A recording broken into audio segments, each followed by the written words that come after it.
Mr. Diskaya, sa dami-dami mong binanggit na pangalan ng kongresista, silang tanong ko, Senador, meron? Your Honor, wala po. Sigurado ka? Safe ka na. Sigurado po. You know, I resent that statement.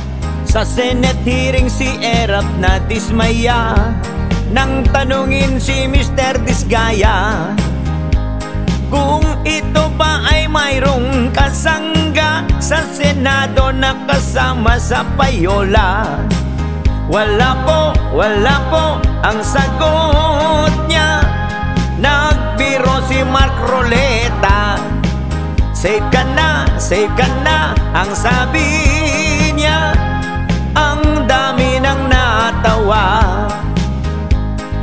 Mukha ni paring Erap ay nag-iba. Sa biro animoy patutsada.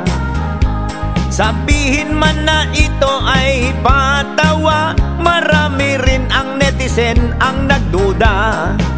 Safe ka na ang sabi niya. Yan ba'y totoo o biro pa? Safe ka na, ano nga ba? Ngayon'y maraming nagdududa. Nagtatanong ang taong bayan ngayon, kaya si Erap ay napipikon. Kitang-kita sa kanyang reaksyon. May mga bagay na dapat na seryoso, mga birong hindi malisyoso.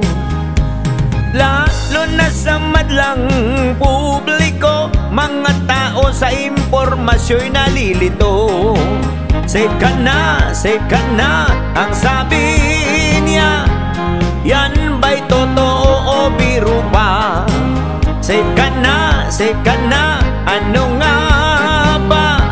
Ngayon'y maraming nagdududa. Nagtatanong ang taong bayan ngayon, kaya si Erap ay napipikon. Nag-iba kanyang reaksyon. May mga bagay na dapat seryoso, mga birong di dapat malisyoso. Lalo na sa madlang publiko, mga tao sa impormasyo'y nalilito. Safe ka na ang sabi niya. Yan ba'y totoo o biro pa? Safe ka na, ano nga ba? Ngayon'y maraming nagdududa. Huwag kang mag-alala, ngayon ay safe ka na.